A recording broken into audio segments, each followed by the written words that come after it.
नमस्कार, स्वागत है आप सभी का एक बार फिर से जीके मिलेनियर्स में। आइए हम बात करने वाले हैं आज झारखंड के ऐतिहासिक घटनाक्रम को।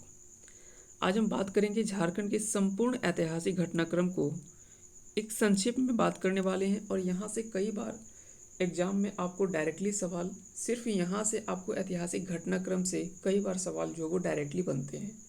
एक एक करके हम सभी चीज़ों को समझते चलेंगे और जितने भी इम्पोर्टेंट डेट्स होंगे ये डेट्स के अनुसार से हम बात करने वाले हैं। चलिए शुरू करते हैं आज के इस महत्वपूर्ण सेशन को। आप अंत तक बने रहेंगे, यहाँ से आपको डेफिनेटली कई सारे क्वेश्चंस जो है वो डायरेक्टली देखने को मिलेगा। चलिए सबसे पहले हम बात करते हैं आज के इस सेशन में, वो है 717 ईसा पूर्व। 717 ईसा पूर्व की अगर बात करें तो जैन धर्म के 23वें तीर्थंकर, आप सभी को पता होगा जैन धर्म के 23वें तीर्थंकर जो थे पार्श्वनाथ, और इनका कालक्रम माना जाए तो 817 ईसा पूर्व से लेकर 717 ईसा पूर्व तक माना जाता है। इनका निर्माण गिरिडीह जिला के इसरी के निकट एक पहाड़ जो कि पार्श्वनाथ या पारसनाथ पहाड़ पर हुआ था। तो याद रखेंगे, यहाँ से 2-3 सवाल बनते हैं। साथ ही साथ जैन धर्म के कई बार आपको पूछा जाता है कि जैन धर्म के संस्थापक के रूप में और जैन धर्म के अंतिम जो है वो तीर्थंकर 24वें, तो अंतिम तीर्थंकर अगर 24वें तीर्थंकर पूछा जाए तो वो महावीर थे। 24वें तीर्थंकर महावीर थे, जबकि पहले तीर्थंकर की बात करें तो वो थे ऋषभदेव। तो पहले तीर्थंकर जो थे जैन धर्म के वो थे ऋषभदेव और अंतिम महावीर। वहीं अगर बात करें 23वें तो वो पार्श्वनाथ थे। आइए आगे चलते हैं, बात करते हैं 250 ईसा पूर्व की। 250 ईसा पूर्व में अगर बात करें तो मौर्य सम्राट अशोक, जिनका कालखंड है 273 ईसा पूर्व से लेकर 232 ईसा पूर्व तक, इनके द्वारा अपने सीमावर्ती राज्य आटविक, जिसमें झारखंड भी शामिल था, इसके लिए रक्षित के नेतृत्व में धर्म प्रचारक दल का भेजना। यहाँ से भी कई बार डायरेक्टली सवाल पूछा जाता है कि झारखंड में प्रचार करने के लिए, धर्म का प्रचारक के लिए अशोक ने किसे भेजा था। तो ये नाम आपको याद रखना है, रक्षित को भेजा था, और अशोक का कालखंड आपको यहाँ से याद रखना है 273 ईसा पूर्व से लेकर 232 ईसा पूर्व तक। आगे अगर बात करें तो 78 ईस्वी से लेकर 101 ईस्वी, कुषाण शासक कनिष्क का शासनकाल। कनिष्क जो है वो ये भी कह सकते हैं कि कनिष्क ये कुषाण शासक में सबसे प्रतापी शासक के रूप में माना जाता है कनिष्क को। यहाँ से भी और भी कई सारे सवाल बनते हैं ऐतिहासिक घटनाक्रम में, और इतिहास से भी कई सारे सवाल बनते हैं। जैसे अगर बात करें कनिष्क के शासनकाल में ही या कुषाण शासकों ने ही सबसे शुद्ध सोने के सिक्के जारी किए थे। तो कई बार सवाल पूछा जाता है कि इनमें से किस शासक के द्वारा सबसे शुद्ध सोने के सिक्के जारी किए गए थे, किसके समय में। तो याद रखें कि कुषाण शासक जो थे उनके समय में सबसे शुद्ध सोने के सिक्के जारी किए जाते थे। उसके अलावा अगर पूछा जाए सबसे अधिक सोने का सिक्का कौन जारी किया था, तो सबसे अधिक गुप्त काल में जो है वो सोने का सिक्का जारी किया गया था। ये सबसे शुद्ध था और गुप्त काल में सबसे अधिक। जबकि सबसे पहले जो ये सोने के सिक्कों को जारी किया गया था वो हिंद यूनानी के द्वारा, यानी इंडो आर्यन के द्वारा किया गया था, हिंद यूनानी के द्वारा किया गया था। झारखंड कनिष्क के क्षत्रप वंशफर के नियंत्रणाधीन। तो याद रखेंगे, कुषाण शासक कनिष्क का शासनकाल माना जाता है 78 से 101 ईस्वी तक, और कनिष्क के क्षत्रप वंशफर के नियंत्रणाधीन, ये इसके नियंत्रण में होता है। आगे चलते हैं, आगे अगर बात करें तो 335 से 80 ईसा पूर्व समुद्रगुप्त का शासनकाल। समुद्रगुप्त का शासनकाल ये गुप्त वंश के एक प्रतापी शासक के रूप में माना जाता है।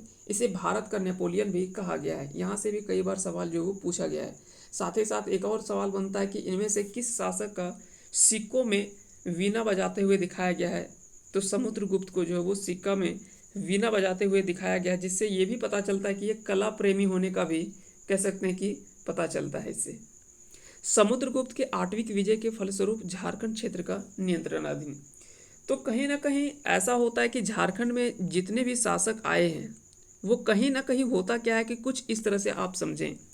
जैसे यहाँ मान लेते हैं ये क्षेत्र है, ये सारा क्षेत्र है, यहाँ पे कई सारे शासक हैं, यहाँ पे आपका झारखंड है, यहाँ पे आपका झारखंड है, ये आपका झारखंड है, और यहाँ पे मान लेते हैं इधर बंगाल का क्षेत्र था। तो बंगाल का क्षेत्र होने के कारण से कई बार क्या था कि शासक आते थे वास्तविक उद्देश्य से यहाँ पे आक्रमण करने के लिए, लेकिन आते किधर से, तो झारखंड के रास्ते से होकर आते थे। तो कहीं ना कहीं ज़्यादातर जो शासक देखने को मिलता है या ज़्यादातर जो घटनाक्रम देखने को मिलता है वो या तो आने या तो जाने के क्रम में जो वो झारखंड में ज़्यादातर घटनाक्रम देखने को मिलता है। मुख्य रूप से झारखंड में अगर बात करें तो कोई भी शासक बहुत लंबे समय तक वैसा शासनकाल नहीं है रहा है। हाँ, एक शशांक अगर ऐसा शासक माना जाता है, शशांक, जिसने कुछ लंबे समय तक यहाँ पे शासन किया था। इसके अलावा अगर बात करें तो कोई भी ऐसा अस्थाई कह सकते हैं कि नियंत्रण यहाँ पे नहीं देखने को मिलता है। जो भी यहाँ के ये क्षेत्र था, जो भी भारत के पश्चिमोत्तर क्षेत्र है, यहाँ से जितने भी शासक थे वो सारे शासक आते थे इधर बंगाल में आक्रमण के लिए, क्योंकि बंगाल ये क्षेत्र ऐसा होता था जो कि उस समय का सबसे महत्वपूर्ण स्थल में से माना जाता था। तो यहाँ पे आने के क्रम में ही कह सकते हैं कि झारखंड में आने जाने के क्रम में ये कुछ महत्वपूर्ण घटनाएं जो है वो देखने को मिलती है। आइए चलते शुरू करते हैं, अगला बात करते हैं। अगला जो आपका डेट है वो है 602 से 25 ईस्वी तक, गौड़ शासक शशांक। आप शशांक का याद रखेंगे 602 से लेकर 625 ईस्वी तक इसका शासनकाल रहा है, झारखंड शशांक के नियंत्रणाधीन। और याद रखेंगे शशांक जो है ये शैव शासक था, शैव धर्म का, यानी कह सकते हैं कि कई सारे महत्वपूर्ण उपासक माने जाते हैं, कोई शैव के उपासक माने जाते हैं, अलग अलग क्षेत्र कह सकते हैं कि धर्म के उपासना के क्षेत्र में माने जाते हैं। तो ये काफ़ी क्रूर शासक था। तो याद रखें कि शशांक जो है वो झारखंड में कुछ लंबे समय तक यहाँ पे शासनकाल देखने को मिलता है। उसके बाद 606 से 647 ईस्वी तक हर्षवर्धन का शासनकाल आता है। हर्षवर्धन के विस्तृत राज्य में काजांगल यानी राजमहल का छोटा सा राज्य भी शामिल है। काजांगल में हर्षवर्धन का चीनी यात्री ह्वेनसांग से प्रथम भेंट हुआ था। याद रखेंगे ह्वेनसांग कौन था, तो ये चीनी यात्री था। और कई बार सवाल यहाँ से डायरेक्टली पूछा गया कि ह्वेनसांग किस शासन या किस शासक के शासनकाल में जो है वो भारत आया था। तो याद रखेंगे हर्षवर्धन के शासनकाल में ही ह्वेनसांग आया था। ह से हर्षवर्धन और ह से ह्वेनसांग, इसको आप याद रख सकते हैं। वहीं अगर बात पूछे फाहियान, तो याद रखेंगे फाहियान जो आया था वो चंद्रगुप्त द्वितीय के शासनकाल में आया था। उसके बाद बात करते हैं 8वीं सदी ईस्वी की। सिंहभूम के सिंह वंश की पहली शाखा की स्थापना काशीनाथ सिंह के द्वारा की जाती है। उसके बाद है 10वीं सदी, छोटा नागपुर खास के नाग वंश की स्थापना 10वीं सदी में जे रीड के अनुसार से ये माना जाता है। छोटा नागपुर खास के नाग वंश की स्थापना जो है वो माना जाता है कि 10वीं सदी ईस्वी में हुआ है। 1122 ईस्वी में छोटा नागपुर खास के नागवंशी शासक भीमकर्ण, जो कि शासनकाल अगर टाइम पीरियड पूछा जाए तो 1095 से लेकर 1184 ईस्वी तक, उसने राजधानी अपना बदलकर चूटिया के स्थान पर खुखरा को अपनी राजधानी बनाया था। तो याद रखेंगे कई बार सवाल पूछा जाता है कि इनमें से किस शासक ने चूटिया के स्थान पर अपनी राजधानी को परिवर्तित कर खुखरा में अपना राजधानी बनाया था। तो इसका सही आंसर होगा भीमकर्ण के द्वारा। तो सवाल कहीं ना कहीं यहीं के इर्द गिर्द घूमता है और यहीं से सवाल जो है वो बनाए जाते हैं। सिर्फ आप ये संक्षिप्त में भी अगर पूरा आप कंप्लीट एक बार देख लेते हैं अंत तक, तो डेफिनेटली यहाँ से कई सारे सवाल जो है वो डायरेक्टली बनते हैं। उसके बाद है अगला 1204 से 1205 ईस्वी, कुतुबुद्दीन ऐबक के सेनापति बख्तियार खिलजी का बिहार अभियान। इसके बाद झारखंड के रास्ते बंगाल का अभियान। क्योंकि सबसे पहले कुतुबुद्दीन ऐबक का सेनापति यहाँ से डायरेक्टली पूछा जाता है कि कुतुबुद्दीन ऐबक के सेनापति कौन थे, तो बख्तियार खिलजी का बिहार अभियान। और इसके बाद झारखंड के रास्ते से बंगाल का अभियान होता है। जैसे कुछ देर पहले हमने बताया कि कहीं ना कहीं जितने भी ज़्यादातर शासक थे वो बंगाल आने जाने के क्रम में जो वो झारखंड क्षेत्र का प्रयोग किया करते थे। आगे चलते हैं, आगे बात करते हैं, वो है 1205 ईस्वी। तो याद रखेंगे 1205 ईस्वी सिंह वंश की दूसरी शाखा के संस्थापक दर्प नारायण सिंह। तो पहली शाखा की स्थापना हमने बात किया वो काशीनाथ सिंह के द्वारा किया गया था, जबकि दूसरी शाखा की स्थापना दर्प नारायण सिंह के द्वारा किया गया था। तो याद रखेंगे, हो सकता है कई बार आपको ईस्वी नब दे करके सदी पूछ लिया जाता है। तो यहाँ से इसका सही आंसर होगा 13वीं सदी, क्योंकि जैसे आप 1200 के बाद ऊपर जाते हैं तो वो 13वीं सदी में काउंट होता है। तो इस तरह से भी कई लोगों को कन्फ्यूजन होता है, डेट याद होने के बावजूद भी यहाँ पे कोई लोग 12वीं सदी मार देते हैं। तो याद रखेंगे 1200 से लेकर 1201 ईस्वी भी होता है तो वो 13वीं सदी के अंदर काउंट होता है, क्योंकि वो 1200 तो पूरा हो चुका है, यानी 12वीं सदी तो समाप्त हो चुका है। उसके बाद 5 वर्ष जो वो अधिक हो गया, तो ये कह सकते हैं कि 13वीं सदी का माना जाएगा। फिर आता है 1262 से 1271 ईस्वी, दर्प नारायण सिंह के उत्तराधिकारी युधिष्ठिर का शासनकाल आता है। फिर है 1310 ईस्वी, दिल्ली के खिलजी वंशी सुल्तान अलाउद्दीन खिलजी का सेनापति छज्जू मलिक द्वारा छोटा नागपुर खास के नागवंशी शासक से कर वसूलना। यहाँ से भी कई बार सवाल पूछा जाता है कि इनमें से खिलजी सुल्तान अलाउद्दीन खिलजी के किस सेनापति के द्वारा छोटा नागपुर खास के नागवंशी शासक से कर वसूलने के लिए भेजा था। तो याद रखेंगे उसके सेनापति का नाम छज्जू मलिक था, या मलिक छज्जू या तो छज्जू मलिक आपको याद रखने हैं। आगे फिर आता है 1340 ईस्वी, दिल्ली के तुगलक वंशी सुल्तान मोहम्मद बिन तुगलक के सेनापति मलिक बया के, जो कि संथाली स्रोत के अनुसार इब्राहिम अली माना जाता है, संथाली स्रोत के अनुसार इब्राहिम अली का जिक्र मिलता है। इसका हजारीबाग के चाई चंपा क्षेत्र पर आक्रमण होता है। यहाँ से भी सवाल इस तरह से पूछा जा सकता है कि इनमें से किस दिल्ली तुगलक वंशी सुल्तान के सेनापति मलिक बया का हजारीबाग के क्षेत्र चाई चंपा पर आक्रमण किया था। तो याद रखेंगे मोहम्मद बिन तुगलक के सेनापति मलिक बया ने हजारीबाग के चाई चंपा क्षेत्र पर आक्रमण किया था और इस क्षेत्र पर अधिकार कर लिया था। तो याद रखेंगे इसका आंसर होगा मलिक बया, और शासक कौन थे, तो तुगलक वंशी शासक मोहम्मद बिन तुगलक। आगे अगला कालखंड है वो है 1359-60, दिल्ली के तुगलक वंशी सुल्तान फिरोज तुगलक द्वारा बंगाल अभियान के क्रम में हजारीबाग के सतगावा क्षेत्र में एक बड़े इलाके को जीतना एवं सतगावा को उसकी राजधानी बनाया।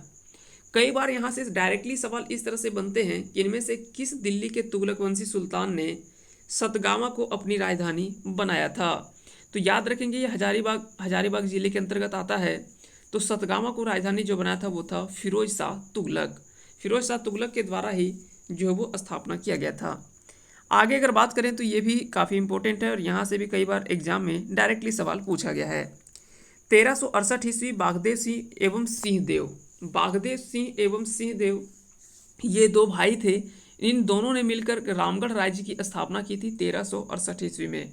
बाद में हालांकि कई सारे इसकी राजधानियां जो वो परिवर्तित हुई, जैसे सिसई, उर्दा, बादम और भी कई सारे, इचाक, पद्मा, अलग अलग समय पर कह सकते हैं कि अलग अलग जितने भी शासक आते गए इनकी राजधानियां जो है वो परिवर्तित होता गया।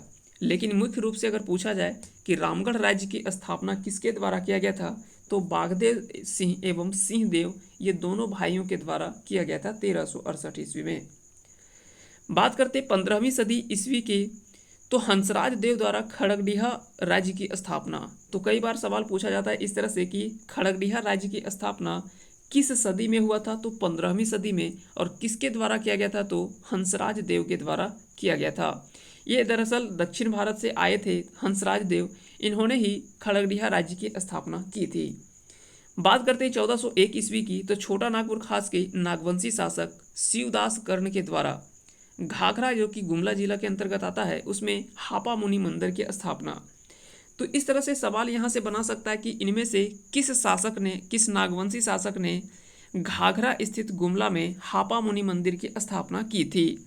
तो याद रखेंगे शिवदास कर्ण के द्वारा 1401 ईस्वी या तो 15वीं सदी, इस तरह से दोनों में याद रखना है, 1401 ईस्वी या तो फिर 15वीं सदी में छोटा नागपुर खास के नागवंशी शासक शिवदास कर्ण के द्वारा घाघरा, आपको स्थान भी याद रखना है, ये घाघरा है कहाँ पे, तो गुमला जिले में स्थित है, इसमें हापा मुनि मंदिर की स्थापना की थी। 1458 ईस्वी की अगर बात करें तो उड़ीसा के शासक कपिलेंद्र गजपति, इसका संथाल परगना पर आक्रमण होता है, कपिलेंद्र गजपति पर। तो यहाँ से भी कई बार सवाल पूछा जाता है कि कपिलेंद्र गजपति ने 1458 ईस्वी में संथाल परगना पर आक्रमण किया था, वह कहाँ के शासक थे, तो वह उड़ीसा के शासक थे कपिलेंद्र गजपति। 15वीं सदी के उत्तरार्ध में अगर बात करें तो खान देश के शासक आदिल खान द्वितीय, जो कि टाइम पीरियड अगर बात करें तो 1457 से लेकर 1501 ईस्वी तक माना जाता है। इसके द्वारा अपने सैन्य दल को झारखंड तक भेजना तथा झारखंडी सुल्तान की उपाधि, झारखंडी सुल्तान का अर्थ होता है जंगल का राजा, इसका अर्थ क्या होता है? जंगल का राजा। तो इन्होंने अपनी पदवी जो है वो धारण की थी झारखंडी सुल्तान। कई बार सवाल जो है वो डायरेक्टली पूछा गया है कि इनमें से किस शासक ने झारखंडी सुल्तान की उपाधि धारण की थी।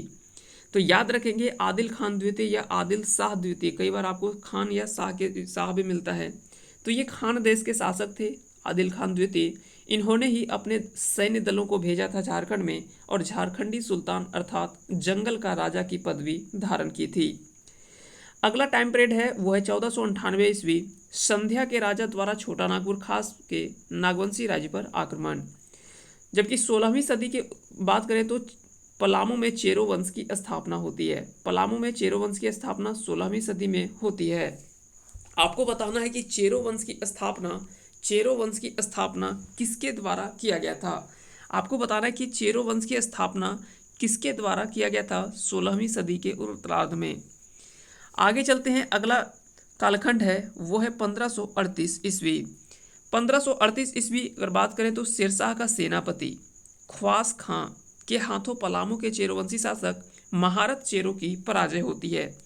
तो यहाँ से भी कई बार सवाल इस तरह से बनता है कि शेरशाह के किस सेनापति के हाथों पलामू के चेरोवंशी शासक महारत चेरो की हार हुई थी या पराजय हो जाती है। तो याद रखेंगे ख्वास खां।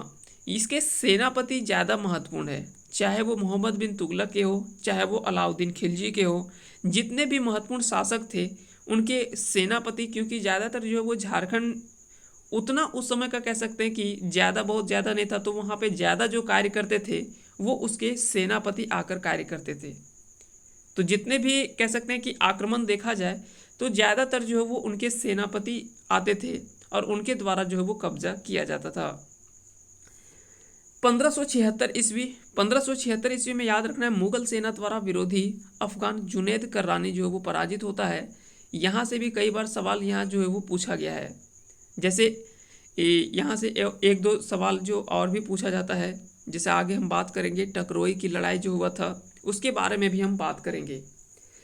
अगला टाइम है 1585 ईस्वी। मुगल सेनापति शाहबाज खां कम्बू के हाथों छोटा नागपुर खास के नागवंशी शासक मधुकरण शाह की पराजय होती है। उसके बाद है 1589 ईस्वी। मुगल सेनापति मान सिंह के नेतृत्व में मुगल सेना का पलामू के चेरोवंशी शासक भागवत राय या रणपत चोरू के विरुद्ध अभियान 1589 ईस्वी में। जो ज़्यादा इम्पोर्टेंट होगा वो हम जो है वो हाईलाइट करते हुए चले जाएंगे, आप उसे ध्यान में रखेंगे। अगला कालखंड है 1592 ईस्वी। मुगल सेनापति मान सिंह के उड़ीसा अभियान के क्रम में सिंहभूम से होकर गुजरने पर सिंहभूम के सिंहवंशी शासक रंजीत सिंह द्वारा मुगल अधीनता स्वीकार करना और मान सिंह के अंगरक्षक दल में शामिल होना। जैसे मुगल सेनापति मान सिंह जो है उड़ीसा अभियान के क्रम में जो वो सिंहभूम से होकर गुजरने पर सिंहभूम के सिंहवंशी शासक, उस समय सिंहवंशी शासक थे रंजीत सिंह, उसके द्वारा जो वो मुगलों की अधीनता स्वीकार कर लेती है और मान सिंह के अंगरक्षक दल में शामिल हो जाता है। मान सिंह द्वारा अगर बात करें तो गौड़ के स्थान पर राजमहल जो कि साहेबगंज जिला में स्थित है वहाँ पे बंगाल की राजधानी बनाना और परकोटा व महल वाले नगर को उन्होंने अकबर नगर का नामकरण दिया। तो याद रखेंगे मान सिंह के द्वारा इनमें से कई बार सवाल जो वो डायरेक्टली पूछा जाता है कि इनमें से अकबर नगर की स्थापना जो है वो किस जगह पे या किस मुगल सेनापति के द्वारा किया गया था। तो अकबर नगर नामकरण की कह सकते हैं कि यह परकोटा एवं महल वाले नगर को माना जाता है जो कि राजमहल साहिबगंज में स्थित है। इसकी स्थापना जो किया गया था वो मूल रूप से मुगल सेनापति मान सिंह के द्वारा किया गया था। किस क्रम में? तो उड़ीसा अभियान में कह सकते हैं कि, और वह रंजीत सिंह के सिंहवंशी शासक उस समय रंजीत सिंह थे, उसी को कह सकते हैं कि हरा करके इस क्षेत्र में अपना अभियान जो वो जारी करता है और इस तरह से महत्वपूर्ण घटनाक्रम आपको देखने को मिलता है। फिर आता है 1605 ईस्वी। मुगल बादशाह अकबर की मृत्यु 1605 से फैली गड़बड़ी का लाभ उठाते हुए पलामू के चेरोवंशी शासक भागवत राय या रणपत चोरू ने मुगल फौज को अपने राज्य से मार भगाया और अपनी स्वतंत्र सत्ता की पुनर्स्थापना होती है। जैसे कई बार होते हैं कि जब मुगल बादशाह अकबर की मृत्यु होती है 1605 ईस्वी में, तो यहाँ से क्या होता है कि कुछ ऐसे जो कह सकते हैं कि शासक होते हैं उनको थोड़ा सा साहस मिलता है, जिसके कारण से वो क्या करते हैं कि कई राज्यों से जो वो मुगल सेनापतियों को या मुगल सेनाओं को या मुगल फौज को वहाँ से हटा करके अपनी स्वतंत्र सत्ता की पुनर्स्थापना कर लेते हैं। हालांकि बाद में ये फिर इसमें कब्जा जो वो कहीं ना कहीं कह सकते हैं कि मुगल शासकों के द्वारा हो जाता है, लेकिन उस समय फिलहाल के लिए कह सकते हैं कि सभी शासक जो वो अपना ताकतवर भूमिका में आ जाते हैं। फिर आता है 1615 ईस्वी, बिहार के मुगल सूबेदार इब्राहिम खां के हाथों छोटा नागपुर खास के नागवंशी शासक दुर्जन साल पराजित होता है। दुर्जन साल का ग्वालियर किले में बंदी जीवन, जो कि 1615 में कह सकते हैं कि बंदी बनाया जाता है, और 12 वर्ष के बाद 1627 ईस्वी में इसे छोड़ा जाता है। तो कई बार सवाल जो वो डायरेक्टली पूछा जाता है कि इनमें से किस मुगल सूबेदार के हाथों छोटा नागपुर खास के नागवंशी शासक दुर्जन साल पराजित हुआ था, जिसके बाद 12 वर्ष तक ग्वालियर किले में बंदी जीवन बिताना पड़ा था। तो याद रखेंगे वो मुगल सूबेदार था इब्राहिम खां। और अगर पूछा जाए कि मुगल बादशाह इस समय कौन था, तो मुगल बादशाह इस समय जहांगीर था। आगे बात करते हैं 1627 ईस्वी। तो 1627 ईस्वी कह सकते हैं कि मुगल बादशाह जहांगीर द्वारा छोटा नागपुर खास के नागवंशी शासक दुर्जन साल की बंदी जीवन से मुक्ति की जाती है 1627 में, जबकि 1615 में इसे बंदी बनाया जाता है। लगभग 12 वर्ष का समय लगता है और उसका राज्य जो है वो वापस लौटाया जाना। अपने राज्य में वापस आने एवं राजगद्दी पर फिर से काबिज होने के उपरांत दुर्जन साल ने खुखरा से डोईसा राजधानी परिवर्तित की थी। यहाँ से सवाल इस तरह से आपसे पूछा जा सकता है कि इनमें से दुर्जन साल ने बंदी जीवन काट करके जब 12 वर्ष के उपरांत ग्वालियर से जब वापस अपनी राजगद्दी पर काबिज होते हैं, तो उन्होंने खुखरा के स्थान पर किसे अपनी राजधानी बनाया था। या तो डायरेक्टली पूछा जा सकता है इनमें से किसे अपनी राजधानी परिवर्तित की थी, तो खुखरा से उन्होंने डोईसा में अपनी राजधानी को परिवर्तित किया था। जितने भी शासक होते थे वो अपनी राजधानियों को इसलिए परिवर्तित करते थे कई आधारों पर, चाहे वो सुरक्षा के दृष्टिकोण से देखा जाए, चाहे वो ऐतिहासिक घटनाक्रम पर देखा जाए, चाहे वो पर्यावरण के आधार पर। क्योंकि कुछ ऐसे राजधानियां मिलता है जहाँ पे पानी वगैरह का दिक्कत होने के कारण से जो वो उस राजधानी को छोड़ करके और दूसरी अपनी राजधानी शिफ्ट कर जाते थे। कई ऐसे शासक हैं जो कि अपनी सुरक्षा के दृष्टिकोण से कि ये जो है वो सुरक्षित नहीं है, जिसके कारण से अपनी दूसरी राजधानी जो है वो बनाया करते थे। तो कई आधारों पर अलग अलग जो है वो राजधानियां परिवर्तित होती रहती थी। 1640 से 1690 ईस्वी छोटा नागपुर खास के नागवंशी शासक दुर्जन साल के उत्तराधिकारी रघुनाथ शाह का शासनकाल माना जाता है। फिर आगे अगर बात करें तो 1641-42 बिहार के मुगल सूबेदार का शाइस्ता खां का पलामू के चेरोवंशी शासक प्रताप राय के विरुद्ध पलामू किला पर आक्रमण एवं दोनों के बीच में संधि।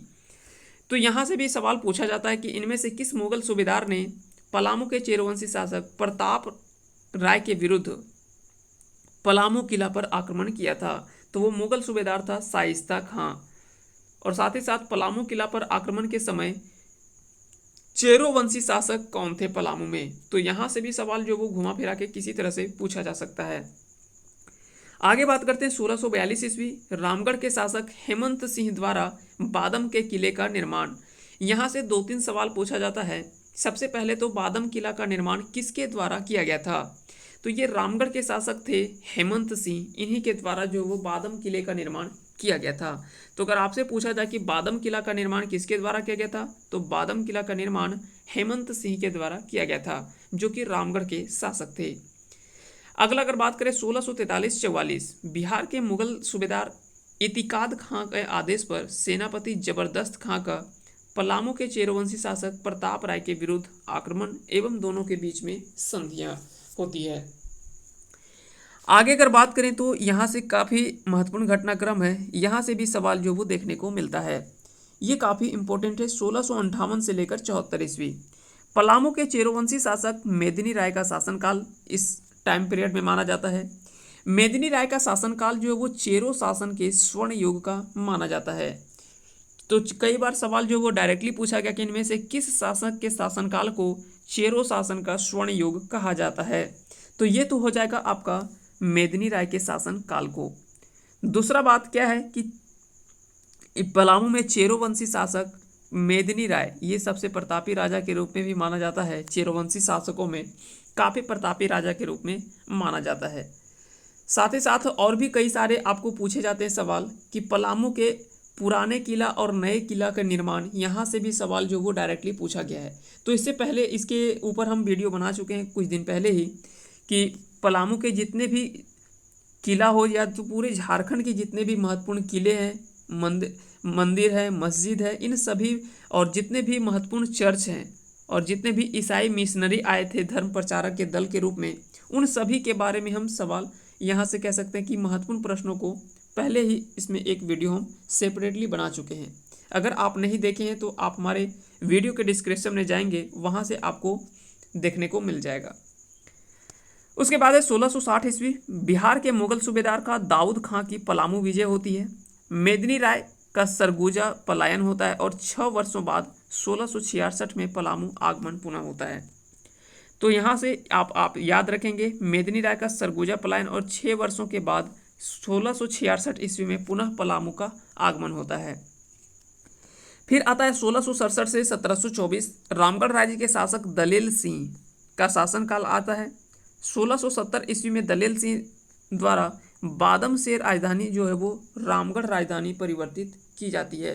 तो कई बार सवाल इस तरह से पूछा जाता है कि इनमें से किस शासक ने बादम के स्थान पर रामगढ़ अपनी राजधानी परिवर्तित किया था या रामगढ़ में अपनी राजधानी बनाई थी। तो याद रखेंगे इसका सही आंसर होगा दलेल सिंह ने 1670 ईस्वी में बादम से हटा करके अपनी राजधानी कहाँ पे परिवर्तित किया था, तो रामगढ़ को ले आया था। इससे पहले हमने बात किया कि बादम का किला, इसका निर्माण किसके द्वारा किया गया था, इस किले और इसको राजधानी जो वो किसने बनाया था। आगे अगर बात करें 1674 से 80 ईस्वी, पलामू के चेरोवंशी शासक मेदिनी राय के उत्तराधिकारी रुद्र राय का शासनकाल। अब यहाँ से सवाल इम्पोर्टेंट उतना नहीं है, लेकिन मेदिनी राय यहाँ पे ये शासक जो वो इम्पोर्टेंट है, तो हो सकता है इसका उत्तराधिकारी आपसे पूछा जा सकता है कि मेदिनी राय के उत्तराधिकारी कौन था। तो याद रखेंगे 1674 से 80 ईस्वी के शासन टाइम पीरियड में चेरोवंशी शासक मेदिनी राय के बाद उसके उत्तराधिकारी, यानी कह सकते हैं कि उसके बाद में इस शासक के रूप में जो अपना कार्यभार सौंपा जाता है वो रुद्र राय को माना जाता है। तो याद रखेंगे मेदिनी राय का उत्तराधिकारी रुद्र राय को मिलता है। 1680 से 97 रुद्र राय का उत्तराधिकारी दिक्पाल सिंह। ये सब उतना इम्पोर्टेंट नहीं है, लेकिन आप एक ये याद जरूर रखेंगे कि मेदिनी राय का उत्तराधिकारी रुद्र राय है। 1690 से 1715 छोटा नागपुर खास के नागवंशी शासक राम शाह का शासनकाल। 1692 ईस्वी में मुगल बादशाह औरंगजेब एवं राम शाह के बीच में समझौता। आगे चलते हैं, अगला अगर टाइम पीरियड की बात करें तो वो है 1695 से लेकर 96। 1695-96 शोभा सिंह बंगाल एवं रहीम खां उड़ीसा द्वारा राजमहल या साहिबगंज जिला में लूटपाट एवं अधिकार। तो शोभा सिंह ये बंगाल के थे, जबकि रहीम खां ये उड़ीसा का था। इन दोनों ने राजमहल क्षेत्र पर, या कह सकते हैं कि साहिबगंज जिला के राजमहल क्षेत्र में लूटपाट एवं उस क्षेत्र पर अपना अधिकार 1695-96 में कर लेता है। याद रखेंगे राजमहल क्षेत्र जो है वो उस समय के बात करें उस समय में झारखंड का एक प्रमुख स्थल के रूप में माना जाता है। हालांकि ये स्थल आज भी झारखंड में उतना ही महत्वपूर्ण माना जाता है। यहाँ पे कई सारे महत्वपूर्ण झरने हैं, जलप्रपात हैं, महल हैं, जिसके बारे में हम वीडियो इससे पहले बना चुके हैं। जैसे एक और सवाल पूछा जाता है मोती झरना या मोतीझरा जलप्रपात। मोतीझरा जलप्रपात कहाँ पे स्थित है, तो राजमहल में ही स्थित है मोतीझरा जलप्रपात। अगला है 1697 ईस्वी, मुगल सूबेदार जबरदस्त खां द्वारा शोभा सिंह एवं रहीम खां का दमन एवं राजमहल पर मुगल अधिकार स्थापित। तो आपने देखा कि 1695-96 में शोभा सिंह बंगाल का और रहीम खां जो कि उड़ीसा के थे, ये दोनों ने राजमहल क्षेत्र पर लूटपाट किया और इस क्षेत्र पर अधिकार कर लिया। लेकिन फिर बाद में मुगल सूबेदार जबरदस्त खां के द्वारा शोभा सिंह एवं रहीम खां का दमन होता है और फिर से पुनः राजमहल क्षेत्र पर मुगल अधिकार की स्थापना होती है। 1697 से लेकर 1716 ईस्वी पलामू के चेरोवंशी शासक दिक्पाल राय के उत्तराधिकारी साहिब राय का शासनकाल माना जाता है। उतना इंपॉर्टेंट नहीं है, आप चाहें तो स्किप कर सकते हैं। 1707 ईस्वी उत्तराधिकारी के युद्ध में अपने पिता बहादुर शाह की मदद करने के लिए अजीम उस शान का बंगाल से प्रस्थान और रास्ते में राजमहल या साहिबगंज जिले में शाही हरम एवं खजाना को रख छोड़ना। तो ये सब सवाल जो है वो घुमा फिरा के कहानी टाइप से आपसे बना करके पूछा जा सकता है कि इनमें से किस युद्ध में अपने पिता बहादुर शाह की मदद करने के लिए किसने जो है वो रास्ते पर या झारखंड के किस स्थान पर शाही हरम एवं खजाना जो है वो छोड़ दिया था। तो हो सकता है कि इस तरह से सवाल जो है वो पूछा जा सकता है आपसे। तो राजमहल या साहिबगंज जिले में अपने शाही हरम एवं खजाना को रख छोड़ना। उसके बाद है 1711 ईस्वी। 1711 ईस्वी बंगाल के नायब नवाब इज्जू-उद-दौला द्वारा रामगढ़ की किलाबंदी का इंतजाम करना। यहाँ से सवाल 2-3 बनता है। सबसे पहले तो यहाँ से याद रखेंगे कि राजमहल क्षेत्र पर बंगाल के किस नायब नवाब ने जो वो राजमहल के किलाबंदी का इंतजाम कराया था। तो इसका सही आंसर होगा इज्जू-उद-दौला के द्वारा। तो 1711 में इसकी इंतजाम करवाते हैं। 1712 में पूर्ण रूप से इस क्षेत्र में किलाबंदी और अपना अधिकार जो वो इस क्षेत्र में कर लेता है। 1715 से 24 छोटा नागपुर खास के नागवंशी शासक यदुनाथ शाह का शासनकाल। 1717 ईस्वी में बिहार के मुगल सूबेदार का सरबुलंद खां द्वारा यदुनाथ शाह से कर वसूली और 1720 में यदुनाथ शाह द्वारा दोयसा से पालकोट राजधानी में परिवर्तन। तो याद रखेंगे दोयसा से अगर पूछा जाए कि पालकोट की राजधानी परिवर्तन किसके द्वारा किया गया था तो यदुनाथ शाह के द्वारा किया गया था। अगला आता है 1716 से लेकर 1722 तक, जिसमें पलामू के चेरोवंशी शासक रंजीत राय का शासनकाल। बिहार के मुगल सूबेदार का सरबुलंद खां द्वारा रंजीत राय से कर वसूली। 1722 से 70 तक पलामू के चेरोवंशी शासक जयकृष्ण राय का शासनकाल आता है और 1730 में ही बिहार के मुगल सूबेदार खां फखरुद्दौला द्वारा जयकृष्ण राय से कर वसूलना। तो इतने यहाँ पे क्या है कि बहुत सारे मुगल वंशी या मुगल काल के कह सकते हैं कि सूबेदार हो या सेनापति हो आते हैं और इस क्षेत्र पर अपना अधिकार करते हैं, चाहे उनसे टैक्स वसूलना शुरू करते हैं या एक कह सकते हैं कि फिक्स्ड रकम जो है वो तय किया जाता है कि आपको वार्षिक कर के रूप में इतना देना है। तो इस तरह से कई सारे महत्वपूर्ण शासक देखने को मिलता है, खास करके मुगल शासक और मुगल सूबेदार जो वो कई सारे देखने को मिलता है, चाहे वो मुगल सेनापति हो, कई सारे यहाँ पे अलग अलग टाइम पीरियड पर अपना आते रहते हैं। 1724 से 33 तक छोटा नागपुर खास के नागवंशी शासक शिवनाथ शाह का शासनकाल। 1730 में बिहार के मुगल सूबेदार फखरुद्दौला द्वारा शिवनाथ शाह से कर वसूली। 1724 से 63 रामगढ़ नरेश विष्णु सिंह का शासनकाल। इतना इंपॉर्टेंट नहीं है, आप स्किप कर सकते हैं। फिर आता है 1733 से 40 छोटा नागपुर खास के नागवंशी शासक उदयनाथ का शासनकाल। 1733 में बिहार के नायब नाजिम अलीवर्दी खां द्वारा अताउल्ला खां को राजमहल के फौजदार के रूप में नियुक्त किया जाना। 1740 में बंगाल के नायब नवाब अलीवर्दी खां के आदेश पर हिदायत अली खां द्वारा झारखंड क्षेत्र में कर वसूली।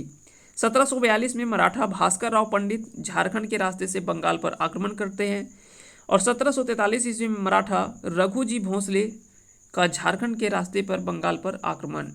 तो आप ज़्यादातर देखेंगे कि जितने भी ज़्यादातर घटनाक्रम जो मिलता है वो बंगाल पे या आक्रमण या तो बंगाल से पुनः लौटने के क्रम में या तो हो सकता है उड़ीसा के आक्रमण के क्षेत्र में।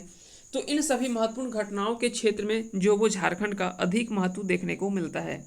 यानी झारखंड के रास्ते का मुख्य रूप से उस समय प्रयोग किया जाता था, क्योंकि ये काफ़ी जंगल भरा क्षेत्र होता था, जंगलों से हमेशा रहा है, जंगल से भरा हुआ यह क्षेत्र हमेशा रहा है, जिसके कारण से कई सारे शासक जो थे इसका प्रयोग करते थे और यहाँ से अपनी मजबूत अपना कह सकते हैं कि एक स्थल मानते थे।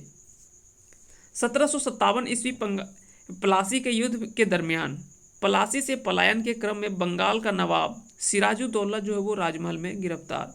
तो यहाँ से भी कई बार सवाल जो वो 2-3 बनता है। सबसे पहले तो बनता है कि प्लासी का युद्ध जो वो कब लड़ा गया था। तो याद रखेंगे 1757 ईस्वी में लड़ा गया था और इस युद्ध के दरमियान प्लासी से पलायन के क्रम में बंगाल का नवाब सिराजुद्दौला जो है वो राजमहल में गिरफ्तार होता है। तो हो सकता है यहाँ से सवाल आपसे बनाया जा सकता है, तो इस चीज़ को आप याद रखेंगे। आगे है 1765 ईस्वी। 1765 ईस्वी मुगल बादशाह शाह आलम द्वितीय द्वारा Bengal British East India company को बंगाल का बिहार एवं उड़ीसा जिसमें कह सकते हैं कि उस समय बिहार में ही झारखंड शामिल था। तो इसमें जब बिहार हम बोल रहे हैं तो ऐसे में आपको झारखंड भी उसी में समझना है। तो मुगल बादशाह शाह आलम द्वितीय द्वारा ब्रिटिश ईस्ट इंडिया कंपनी को बंगाल, बिहार एवं उड़ीसा की दीवानी, जिसका अर्थ होता है राजस्व प्रशासन, यानी राजस्व प्रशासन, यानी कह सकते हैं कि जो भी राजस्व का ये कह सकते हैं कि प्रशासन होगा वो ईस्ट इंडिया कंपनी को दे दिया गया।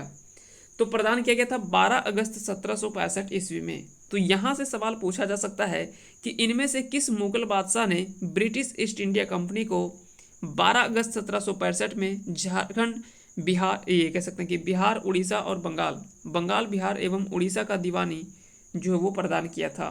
तो याद रखेंगे वो शासक था शाह आलम द्वितीय के द्वारा। 1767 ईस्वी में सिबू में ब्रिटिश ईस्ट इंडिया कंपनी का प्रवेश की प्रक्रिया आरंभ होती है। यहाँ से भी सवाल पूछा जाता है कि सर्वप्रथम झारखंड के सिबू में ब्रिटिश ईस्ट इंडिया कंपनी का प्रवेश कब होता है या आगमन कब होता है, तो 1767 ईस्वी में। फिर 1767 से 77 तक ढाल विद्रोह होता है, जिसके नेतृत्व जगन्नाथ ढाल के द्वारा किया गया था। तो इसके नेता जो थे वो थे जगन्नाथ ढाल। हालांकि बाद में इनको अपदस्थ करके नीमू ढाल को इसके जगह पे नेता बना दिया जाता है, जिसमें काफ़ी विद्रोह होता है और काफ़ी ये कह सकते हैं कि असंतोष देखने को मिलता है। फिर बाद में पुनः इनको जो वो राज्य पर गद्दी पर बैठाया जाता है। 1769 से 99 चुवाड़ विद्रोह होता है। इनमें कई अलग अलग समय पर जो है वो चुवाड़ विद्रोह होता है, तो इन सभी को आप याद रखेंगे। हालांकि उतना ज़्यादा इम्पोर्टेंट नहीं है, लेकिन सिर्फ आपको मुख्य रूप से ये टाइम पीरियड आपको याद रखने हैं जो कि अलग अलग समय पर हुआ था।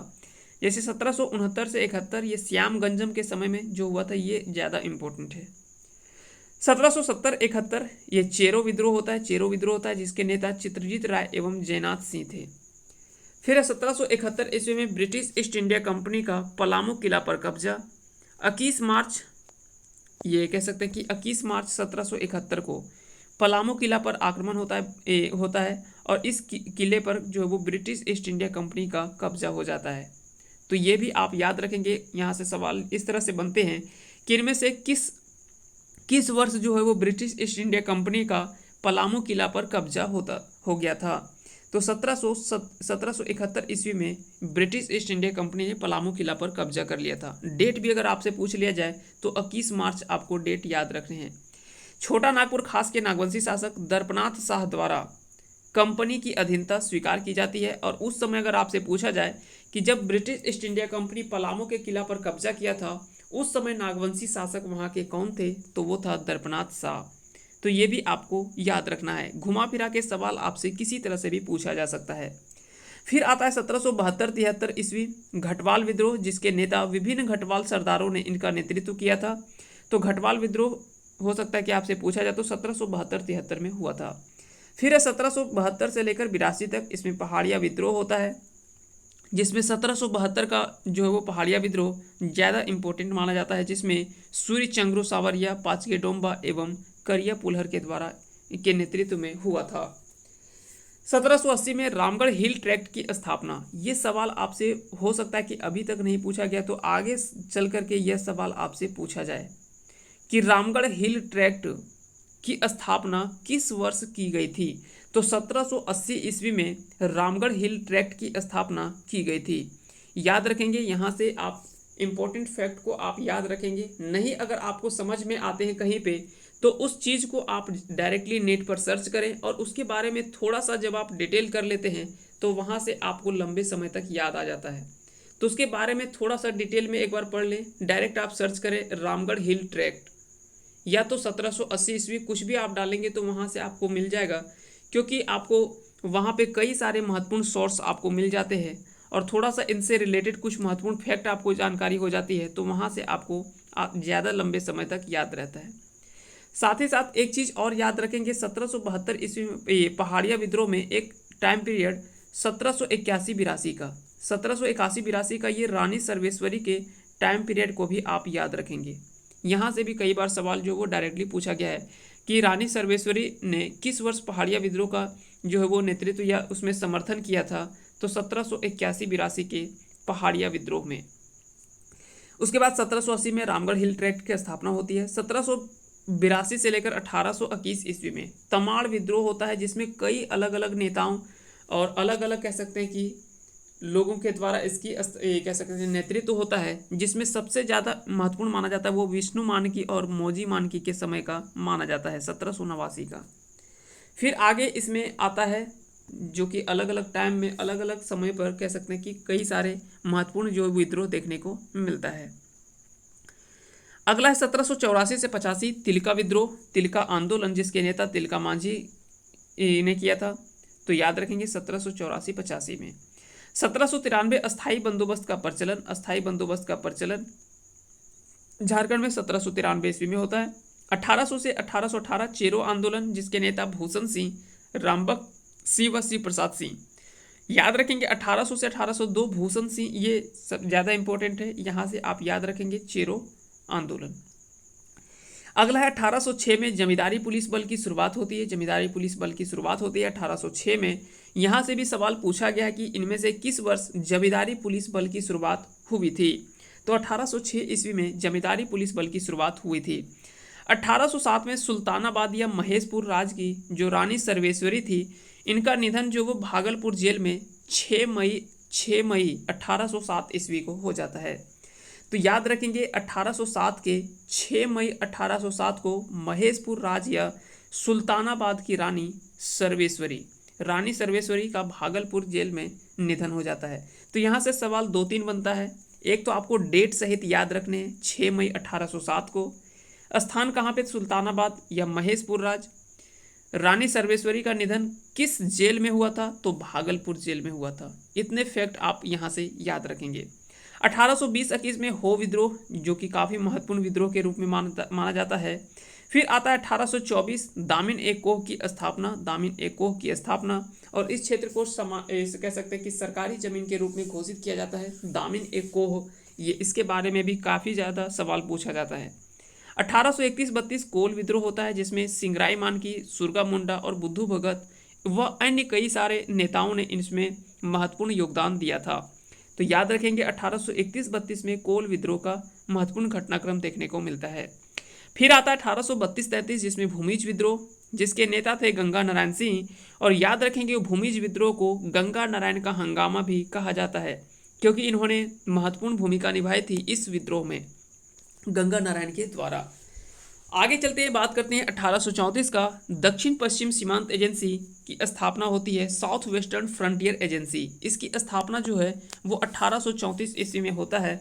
यहाँ से कई बार सवाल जो है वो डायरेक्टली पूछा गया है कि दक्षिण पश्चिम सीमांत एजेंसी या south western frontier agency, south western frontier agency, south western, इस तरह से कई बार सवाल पूछा गया कि south western frontier agency SWFA, इसकी स्थापना किस वर्ष की गई थी।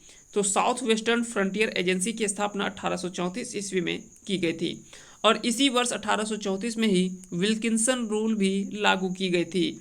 उस समय विल्किंसन वहाँ के कह सकते हैं कि अंग्रेजों के मुख्य कह सकते हैं कि व्यक्ति थे, जिनके नाम पर ही विल्किंसन रूल जो इसका नाम जो लागू किया गया था। आगे चलते हैं, बात करते हैं 1837 की। 1837 में कोल्हान गवर्नमेंट स्टेट की स्थापना, 1837 में कोल्हान गवर्नमेंट स्टेट की स्थापना जो है 1837 ईस्वी में होता है। 1845 में यहाँ पे हमने बात किया था कि गॉर्डनर इवेंजेलिकल लूथरन GEL मिशन के द्वारा इससे संबंध है, और जर्मन मिशनरियों जिसमें कई 4 धर्म प्रचारक को भेजा जाता है झारखंड में, और झारखंड में सर्वप्रथम 2 नवंबर 1845 को रांची पर आगमन होता है, वो है ईसाई मिशनरियों का। तो याद रखेंगे 2 नवंबर 1845 को सर्वप्रथम रांची जिले में, झारखंड के रांची जिले में इनका आगमन होता है, और 1 दिसंबर 1845 को बेथे सदा नामक एक कह सकते हैं कि संस्था का गठन करते हैं, बेथे सदा। अब दरअसल पूछा जाता है कि बेथे सदा था क्या। तो उस समय कह सकते हैं कि जो भी असहारे थे, या तो कह सकते हैं कि विधवा लोग थे, गरीब थे, उनको कह सकते हैं कि यहाँ पे कुछ न कुछ कह सकते हैं कि उनको मदद मिलता था, और उनको इस जगह पे रखा जाता था, और कई सारे महत्वपूर्ण उनको कार्य किए जाते थे जिनमें कह सकते हैं कि मदद पहुँचाया जाता था। उसका नाम था बेथे सदा।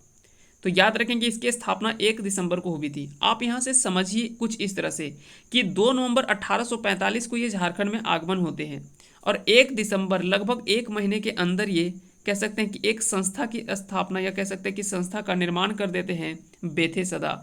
तो काफ़ी तीव्र गति से इन लोगों ने कह सकते हैं कि ईसाई मिशनरियों ने या ईसाइयों ने यहाँ पे अपना जो कह सकते हैं कि दबदबा जो है वो काफ़ी तेज़ी से अपना बढ़ाया था। और उसके बाद आपको देखने को मिलता है कि कई सारे जो भी आदिवासी या जनजाति लोग थे उनका भी कह सकते हैं कि काफ़ी तीव्र गति से जो वो ईसाई धर्म प्रचार या कह सकते हैं कि धर्म परिवर्तन काफ़ी ज़्यादा देखने को मिलता है ईसाई क्षेत्रों में। इसके बारे में हम जब झारखंड इतिहास पढ़ते हैं तो वहाँ पे हम काफ़ी डिटेल से देखते हैं इन सभी चीज़ों को। अगर आपसे पूछा जाए कि इनमें से किस 4 धर्म प्रचारक को भेजा गया था तो Emilo Scotch, August Brand, Frederick Wach और थियोडोर जैक, ये 4 कह सकते हैं कि धर्म प्रचारकों को झारखंड में भेजा गया था। फिर आता है 1854 जो कि छोटा नागपुर कमिश्नरी का स्थापना। 1854 में छोटा नागपुर कमिश्नरी की स्थापना होती है। 1855-56 में बात करें तो ये संथाल हुल के नेता सिद्धू कान्हू चांद एवं भैरव, संथाल हुल या कह सकते हैं कि संथाल विद्रोह या हुल विद्रोह के नाम से जाना जाता है, जिसके प्रमुख नेता सिद्धू कान्हू चांद भैरव, उनकी बहन जो वो झानो व फूलो, इनका महत्वपूर्ण योगदान देखने को मिलता है इस पूरे विद्रोह में।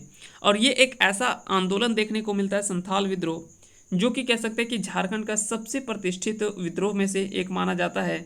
तो झारखंड के अगर कोई महत्वपूर्ण विद्रोह को शामिल किया जाता है तो संथाल विद्रोह, मुंडा उलगुलान विद्रोह, ये कुछ ऐसे विद्रोह हैं जिनका स्थान जो वो ऊपर माना जाता है। आगे अगर बात करें 1856 ईस्वी तो पुलिस बल की स्थापना होती है 1856 ईस्वी में। फिर है 1857 ईस्वी। तो 1857 ईस्वी से 2-3 सवाल बनते हैं झारखंड में। 2-3 सवाल आपसे क्या क्या बन सकते हैं, चलिए हम उन सभी प्रश्नों को थोड़ा सा समझते हैं। सबसे पहले यहाँ से सवाल ये तो बनता है कि झारखंड में इस 1857 का विद्रोह का आरंभ किस स्थान से होता है। तो रोहिणी गांव देवघर से इसकी स्थापना होती है। कब होती है तो 12 जून में। हालांकि आपको 10 मई का डेट आपको याद होगा कि 10 मई को जो है वो 1857 को विद्रोह जो है ये शुरू हो जाता है। लेकिन आपको अगर झारखंड में पूछा जाए तो झारखंड में जो है वो 12 जून से इसमें अभी कह सकते हैं कि 1857 का विद्रोह शुरू होता है। तो ये 10 मई आपको याद रखने डेफिनेटली ये, क्योंकि उत्तर प्रदेश से यहाँ से कह सकते हैं कि ये शुरू होता है 10 मई। लेकिन अगर झारखंड में पूछा जाए तो 12 जून। झारखंड में भी अगर हजारीबाग जिले में पूछा जाए तो 30 जुलाई, रांची में 2 अगस्त, मानभूम 5 अगस्त, श्रीभूम में 3 सितंबर और पलामू में 26 सितंबर। अब यहाँ से तीसरा सवाल आपसे बनाया जा सकता है कि इनमें से किस नेता का संबंध 1857 के विद्रोह से नहीं रहा है। तो हो सकता है कि इनमें से कोई भी 3 आपको नेता दे दे, जैसे जमादार माधव सिंह, सूबेदार नादिर अली खां, सूबेदार जयमंगल पांडे गणपत राय, ठाकुर विश्वनाथ शाही, टिकैत उमराव सिंह, शेख भिखारी, बहोरन सिंह, भगवान सिंह, रामनाथ सिंह, अर्जुन सिंह और नीलांबर पीताम्बर। इनमें से कोई भी 3 शासक दे देंगे और एक चौथा कोई अलग नेता के रूप में उनको शामिल कर दिया जाएगा और वहाँ से आपको छांटने के लिए पूछ लिया जाएगा कि इनमें से झारखंड में किस नेता का संबंध 1857 के विद्रोह से नहीं रहा है। तो हो सकता है इसके पहले के नेता या तो इसके बाद के नेता को उसमें शामिल किया जाए, किसी को एक दे देगा तो वहाँ से आप आसानी से छांट सकेंगे। तो ये इन सभी महत्वपूर्ण नेताओं का स्थान जो वो काफ़ी और इनका भागीदारी जो रहा था 1857 के विद्रोह में काफ़ी उल्लेखनीय माना जाता है और काफ़ी सराहनीय भी देखा गया है। आगे अगर बात करें 1858 ईस्वी में तो सरकार द्वारा रिकॉर्ड ऑफ राइट्स बनाने का कार्य आरंभ होता है। उतना इंपॉर्टेंट नहीं है लेकिन यहाँ से इस चीज़ को आप याद रखेंगे। 1869 ईस्वी छोटा नागपुर भूधृति अधिनियम यानी छोटा नागपुर टेन्योर एक्ट और भुईहरी सर्वे और सेटलमेंट रांची नगर पालिका की स्थापना होती है। तो इस चीज़ को आप याद रखेंगे। यहाँ से भी कई बार सवाल पूछा गया कि छोटा नागपुर भूधृति अधिनियम या छोटा नागपुर टेन्योर एक्ट और भुईहरी सर्वे और सेटलमेंट की स्थापना किस वर्ष की गई थी। तो याद रखेंगे 1869 में। रांची नगर पालिका की स्थापना भी 1869 में हुआ था और झारखंड में society for propagation of gospel SPG mission या एंग्लिकन मिशन का आगमन भी झारखंड में 1869 ईस्वी में होता है। आगे चलते हैं। आगे अगर बात करें तो 1871 ईस्वी the United free church of Scotland, इसकी स्थापना आगमन होता है। 1872 में संथाल परगना बंदोबस्त विनियमन 1872 या संथाल परगना सेटलमेंट रेगुलेशन 1872 पारित होता है। 1874 में खरवार नेता, जो कि खरवार आंदोलन होता है, जिसके नेता भागीरथ मांझी का योगदान काफ़ी महत्वपूर्ण माना जाता है। तो कई बार सवाल पूछा जाता है कि खरवार आंदोलन किस वर्ष हुआ था, तो 1874 ईस्वी में। तो कई सारे सवाल तो आपको डायरेक्टली एग्जाम में हूबहू ऊपर से ही पूछ लिए जाते हैं, लेकिन जब आप जेपीएससी वगैरह एग्जाम जब देते हैं तो वहाँ से थोड़ा सवाल जो होता है वो थोड़ा सा आपको कहानी बना करके आपको देता है। ऐसा नहीं कि क्वेश्चन बहुत ज़्यादा टफ होते हैं, लेकिन यहाँ से आपको कहानी के रूप में 2-3 स्टेटमेंट बना करके सवाल जो है वो बनाया जाता है। अनुसूचित जिला अधिनियम लागू इसी वर्ष होता है 1874 में, और साथ ही साथ रोमन कैथोलिक मिशन का आगमन जो है वो होता है तो 1874 में।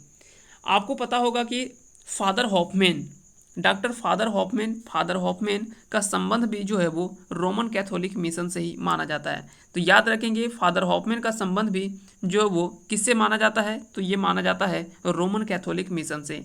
यहाँ से भी कई बार सवाल पूछा गया है। 1875 बिरसा मुंडा का जन्म जो है वो 1875 में होता है, और 15 नवंबर को इसी के कारण से 15 नवंबर को जो है झारखंड की स्थापना दिवस भी रखा गया है।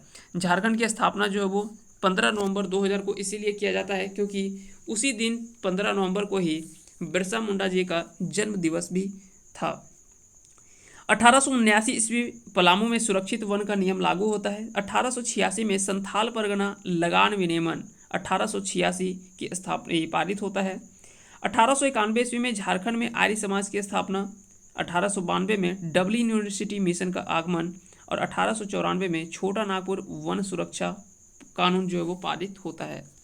तो इन सभी चीज़ों से सवाल जो वो कई बार आपको डायरेक्टली ईस्वी से पूछा जाता है सवाल कि इनमें से इसकी स्थापना किस वर्ष हुई थी, या छोटा नागपुर वन सुरक्षा कानून कब पारित हुआ था झारखंड में, तो याद रखेंगे 1894 ईस्वी में।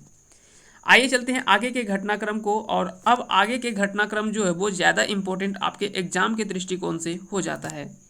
तो इन सभी चीज़ों को आप ध्यान से देखते जाएंगे। अब यहाँ से जितने भी घटनाक्रम आपको देखने को मिलेगा वो काफ़ी इम्पोर्टेंट होता है। 1896-97 में फतेह सिंह संथाल का या फतेह संथाल के नेतृत्व में आंदोलन होता है। 1897 का छोटा नागपुर कम्यूटेशन एक्ट पारित होता है। तो यहाँ से कई बार पूछा गया कि इनमें से किस वर्ष छोटा नागपुर कम्यूटेशन एक्ट पारित हुआ था, तो 1897 ईस्वी में। 1899 या 1900 ईस्वी मुंडा उलगुलान या बिरसा मुंडा का आंदोलन।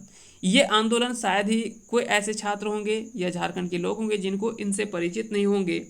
मुंडा उलगुलान झारखंड में एक ऐसा ये कह सकते हैं कि आंदोलन माना जाता है जहाँ पे कह सकते हैं कि कई सारे ब्रिटिश ईस्ट इंडिया कंपनी या तो अंग्रेजों के दांत खट्टे कर दिए थे, वैसा आंदोलन माना जाता है बिरसा मुंडा का आंदोलन। इसे मुंडा उलगुलान के नाम से जाना जाता है।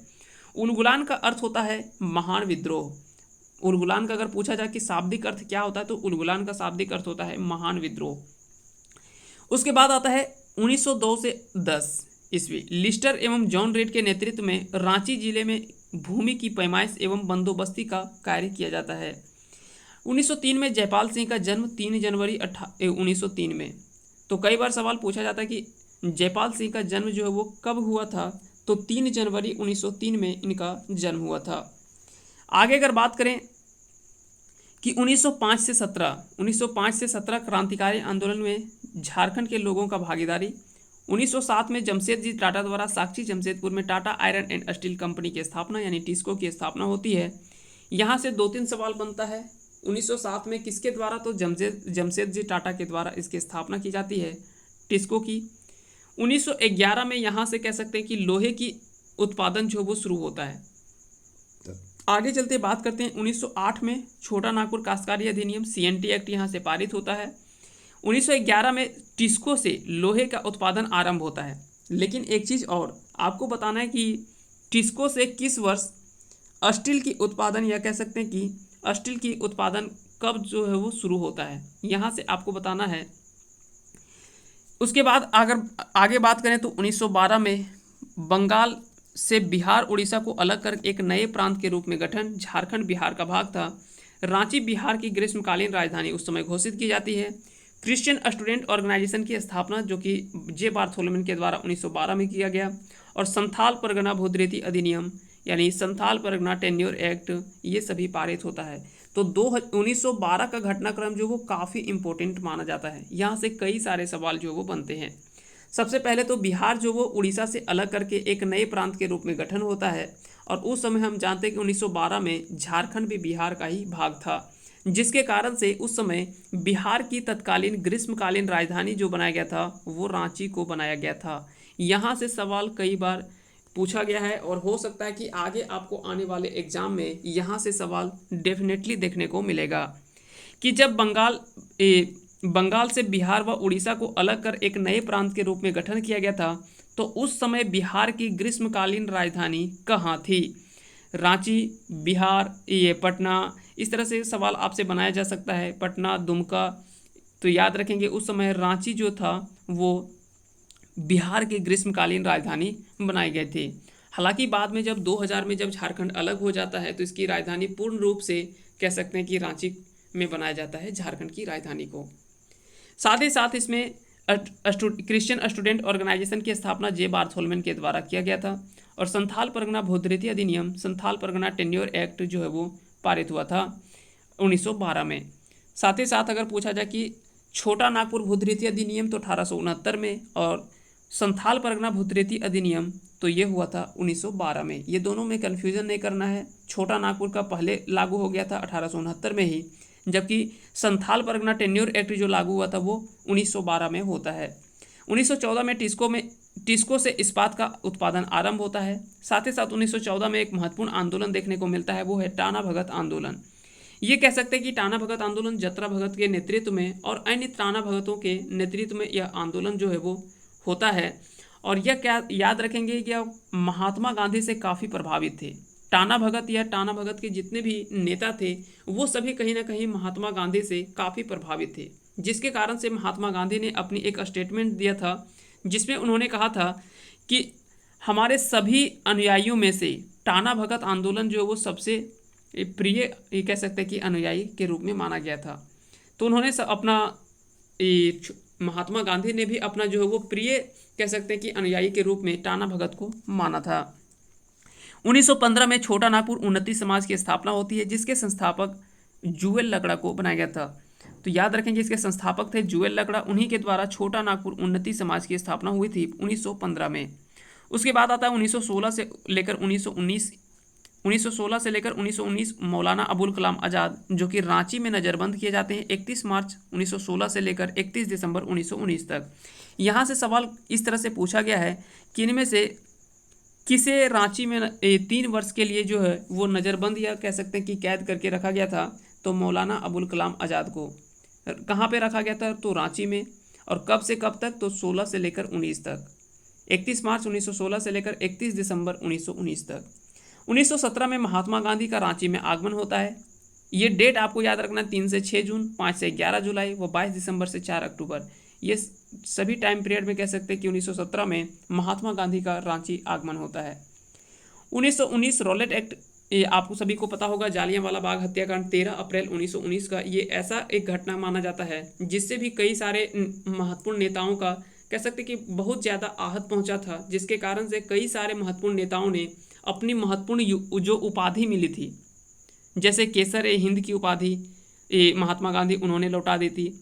इसी तरह से रविंद्रनाथ टैगोर ने सर की उपाधि जो है उसको भी लौटा दी थी। इस तरह से 1919-20 में जिला कांग्रेस कमेटियों की स्थापना होती है। फिर 1920 में कांग्रेस का विशेष अधिवेशन, कलकत्ता अधिवेशन सितंबर में, और एस.एन. हलदर और व्योमकेश चक्रवर्ती द्वारा जमशेदपुर वर्कर्स एसोसिएशन की स्थापना की जाती है। तो यहाँ से सवाल पूछा भी गया है कि इनमें से किसके द्वारा जमशेदपुर वर्कर्स एसोसिएशन की स्थापना की गई थी? जमशेदपुर वर्कर्स एसोसिएशन की स्थापना एस.एन. हलदर एवं व्योमकेश चक्रवर्ती के द्वारा किया गया था। 1920-22 में असहयोग आंदोलन में झारखंड के लोगों की भागीदारी, आप सभी को पता होगा। ये डेट असहयोग आंदोलन की शुरुआत हुई थी 1920 में, लेकिन बाद में 1922 में जो है वो चौरा चौरी हत्याकांड के कारण से, चौरा चौरी कांड के कारण से और उस घटनाक्रम के महात्मा गांधी ने दुखी होकर के उन्होंने असहयोग आंदोलन को वापस ले लिया। उनका मुख्य रूप से कहना था कि हम हिंसात्मक कोई भी कार्य नहीं करना चाहते, हम अहिंसा के मार्ग पर चलकर ही हम जो है वो जो भी कार्य करेंगे वो अहिंसा के मार्ग पर, जिसके कारण से कह सकते हैं कि चौरा चौरी घटना के बाद से कह सकते हैं कि असहयोग आंदोलन 1922 में जो वो वापस ले ली जाती है। 1924 में रांची के नामकुम में लाह अनुसंधान केंद्र की स्थापना, ये भी काफ़ी इंपॉर्टेंट है, कई बार सवाल यहाँ से पूछे जाते हैं कि रांची के नामकुम में लाह अनुसंधान केंद्र की स्थापना किस वर्ष की गई थी, तो 1924 में आपको डेट यहाँ से पूछा जाता है। या तो यहाँ से पूछा जाता है कि लाह अनुसंधान केंद्र झारखंड के किस जिले में स्थित है, तो रांची में स्थित है। नामकुम ये स्थान है रांची का, वहीं पर यह स्थित है। उसके बाद आता है 1928 में साइमन कमीशन का रांची आगमन होता है। साइमन कमीशन का रांची आगमन होता है। जुएल लगड़ा के नेतृत्व में छोटा नागपुर उन्नति समाज द्वारा ज्ञापन सौंपा जाता है। साथ ही साथ सुभाष चंद्र बोस की मध्यस्थता से टिस्को में जो मजदूर हड़ताल हुआ था उसको लगभग 3.5 महीने के लंबे हड़ताल के बाद 13 सितंबर 1928 को इसे समाप्त कर दिया जाता है, खत्म किया जाता है। काफ़ी समझाने बुझाने के बाद उनमें सुभाष चंद्र बोस जी का जो वो मध्यस्थता यानी इनका जो योगदान रहा था वो काफ़ी महत्वपूर्ण माना जाता है कि इस हड़ताल को समाप्त करने में लगभग 3.5 महीने से कह सकते हैं कि एक लंबा हड़ताल जो है वो चला था। उसके बाद फिर आता है 1929। यहाँ से भी कई बार सवाल पूछा गया है कि 1929 में AITUC का झरिया अधिवेशन हुआ था। AITUC all India trade union committee के कह सकते हैं कि झरिया में अधिवेशन हुआ था, उसकी अध्यक्षता किसने की थी। यहाँ से सवाल जो वो कई बार पूछा गया है कि AITUC का अधिवेशन जो हुआ था 1929 में वह कहाँ हुआ था, तो ये झरिया में हुआ था। और झरिया कहाँ पे, झारखंड के धनबाद डिस्ट्रिक्ट में स्थित है। और इसकी अध्यक्षता किसके द्वारा किया गया था, तो इसके अध्यक्ष जो थे जो जवाहरलाल नेहरू को बनाया गया था। 1930 में किसान सभा की स्थापना, इसके संस्थापक थे ठेबले उरांव। फिर उसके बाद आता है 1930-34 सविनय अवज्ञा आंदोलन में झारखंड के लोगों की भागीदारी। फिर 1931 में हरि बाबा आंदोलन, जिसके नेता थे दुका हो या हरि बाबा। फिर आता है उसके बाद 1932 का कालखंड। 1932 का कालखंड इसलिए महत्वपूर्ण माना जाता है क्योंकि यहाँ पे 1-2 घटना जो वो इम्पोर्टेंट माना जाता है। सितंबर 1932 में रांची में बिहार के प्रमुख जमींदारों द्वारा यूनाइटेड पॉलिटिकल पार्टी की स्थापना होती है। इसका उद्देश्य क्या था, कथित उद्देश्य, तो संवैधानिक तरीकों से औपनिवेशिक स्वराज प्राप्त करना एवं जमींदारों व किसानों से में तालमेल करना। और वास्तविक उद्देश्य क्या था, इन्होंने कहा था कि हमारा मुख्य रूप से उद्देश्य है कि हम संवैधानिक तरीकों से अपना औपनिवेशिक स्वराज प्राप्त करेंगे और जमींदारों व किसानों से तालमेल करने का मेरा मुख्य उद्देश्य है, ये कथित तौर पर उन्होंने कहा था। लेकिन उनका वास्तविक उद्देश्य क्या था, तो उनका वास्तविक उद्देश्य था कांग्रेस से किसानों का संबंध विच्छेद करना और किसान आंदोलन को कमजोर करना, इनका मुख्य या वास्तविक उद्देश्य था। तो यहाँ से भी कई बार पूछा जाता है कि सवाल, इनमें से किस वर्ष रांची में यूनाइटेड पॉलिटिकल पार्टी की स्थापना की गई थी, तो याद रखेंगे सितंबर 1932 में रांची में बिहार के प्रमुख जमींदारों के द्वारा इसकी जो है वो स्थापना की गई थी, यूनाइटेड पॉलिटिकल पार्टी की। उसके बाद आता है 1933 में छोटा नागपुर कैथोलिक सभा की स्थापना की जाती है। इसके संस्थापक थे बोनीफेस लगड़ा। बोनीफेस लगड़ा के द्वारा ही छोटा नागपुर कैथोलिक सभा की स्थापना 1933 में की जाती है। आगे चलते हैं, आगे की घटनाक्रम में हम देखते हैं 1935। तो 1935 का भारत सरकार अधिनियम ये पारित हुआ था। मानभूम में भूमिज क्षेत्रीय सुधार का आंदोलन भी इस समय चलता है। 1936 में बिहार उड़ीसा संयुक्त प्रांत से उड़ीसा को अलग करके एक नए प्रांत के रूप में गठन कर दिया जाता है। जैसे 1912 में हमने देखा कि बिहार को उससे बंगाल से बिहार और उड़ीसा की जो है वो उसको अलग कर दिया गया था। और 1936 में उड़ीसा को प्रांत को इससे बिहार से अलग करके 1936 में जो वो इसको अलग कर दिया जाता है। फिर आता है 1937 का टाइम पीरियड, ये भी काफ़ी इंपॉर्टेंट माना जाता है। इंडिपेंडेंट पार्टी के मोहम्मद यूनुस के नेतृत्व में बिहार मंत्रिमंडल का गठन होता है। मोहम्मद यूनुस बिहार के प्रथम प्रधानमंत्री या मुख्यमंत्री बने। 1 अप्रैल मोहम्मद यूनुस के त्यागपत्र के बाद कांग्रेस पार्टी के श्री कृष्ण सिंह के नेतृत्व में बिहार मंत्रिमंडल का गठन। अब यहाँ से आप या समझ सकते हैं, यहाँ से 2-3 सवाल आपको बन जाएगा। एक तो मोहम्मद यूनुस जो है वो बिहार के प्रथम, उस समय प्रधानमंत्री जो मुख्य रूप से मुख्यमंत्री को ही कहा जाता था, तो इसमें कन्फ्यूज़न नहीं करना है, प्रधानमंत्री की बिहार का नहीं होता है। तो उस समय जो मुख्यमंत्री था उनको भी प्रधान के रूप में ही जाना जाता था। तो मोहम्मद यूनुस जो थे झारखंड के प्रथम मुख्यमंत्री के रूप में माना जाता है। हालांकि बने थे 1 अप्रैल को, लेकिन बाद में इनके त्यागपत्र के बाद जो सबसे महत्वपूर्ण यह कह सकते हैं कि मुख्य रूप से जो प्रथम मुख्यमंत्री माना जाता है वो श्री कृष्ण सिंह को माना जाता है, क्योंकि ये अस्थायी रूप से और ये बिहार के द्वितीय प्रधानमंत्री या मुख्यमंत्री बने थे 20 जुलाई को। जब 1 अप्रैल को ये बने और फिर कुछ दिन के बाद इन्होंने अपना त्यागपत्र दे दिया था। उसके बाद श्री कृष्ण सिंह थे जो कि बिहार मंत्रिमंडल का गठन हुआ और श्री कृष्ण सिंह बिहार के द्वितीय मुख्यमंत्री बनते हैं। तो यहाँ से भी सवाल जो वो पूछा जाता है। 1938 में छोटा नागपुर संथाल परगना आदिवासी सभा की स्थापना, इसमें थियोडोर सुरीन जो है वो संस्थापक की भूमिका निभाते हैं। 1939 यहाँ की घटना जो है ये भी काफ़ी इंपॉर्टेंट माना जाता है। 1939 की घटना, यहाँ से भी कई बार सवाल जो वो पूछा जाता है। छोटा नागपुर संथाल परगना आदिवासी सभा, इसका नाम परिवर्तित करके आदिवासी महासभा का नाम जो है वो किया जाता है। और गांगपुर क्षेत्र का आदिवासी आंदोलन जिसके नेता निर्मल मुंडा। सिमको हत्याकांड, ये आपको याद रखना है, यहाँ से सवाल जो वो कई बार पूछा गया है। तो 25 अप्रैल 1939 को सिमको हत्याकांड की घटना देखने को मिलता है। और बिहार के श्री कृष्ण सिंह मंत्रिमंडल का त्यागपत्र 23 अक्टूबर 1939 को इन्होंने अपना त्यागपत्र दे दिया था। 1940 कांग्रेस का 53वां अधिवेशन, यहाँ से भी कई बार सवाल पूछा गया कि रामगढ़ में यह अधिवेशन हुआ था 19 से 20 मार्च के बीच में। इसकी अध्यक्षता किसके द्वारा किया गया था? तो ये भी आपको याद रखना है, मौलाना अबुल कलाम आज़ाद के द्वारा। और ये सबसे लंबे समय तक कांग्रेस के अधिवेशन की अध्यक्षता भी की थी। 1940 में इन्होंने अध्यक्षता की थी। भारतीय समझौता विरोधी सम्मेलन, ये रामगढ़ में ही इसकी शुरुआत होती है। और गांधी जी का रांची आगमन 29 मार्च 1940 को फिर से होता है। 1940-41 व्यक्तिगत सत्याग्रह में झारखंड के लोगों की भागीदारी। और 1941 की घटना आपको याद रखना, यहाँ से सवाल पूछा जाता है कि पंडित रघुनाथ मुर्मू के द्वारा संथाली भाषा की लिपि ओलचिकी लिपि का आविष्कार होता है।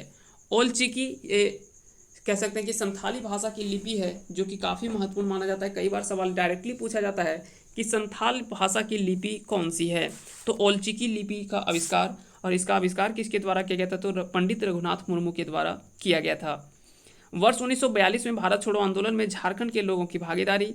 और हजारीबाग जेल से जयप्रकाश नारायण एवं उनके 5 साथी का पलायन 9 नवंबर 1942 को।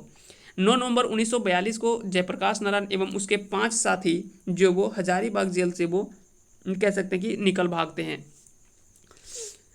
उसके बाद अगला आता है 1945। 1945 का घटनाक्रम मानभूम झंडा सत्याग्रह, ये अप्रैल मई में। और साथ ही साथ वेवल योजना और शिमला सम्मेलन जो कि 14 जून से 14 जुलाई तक चला था।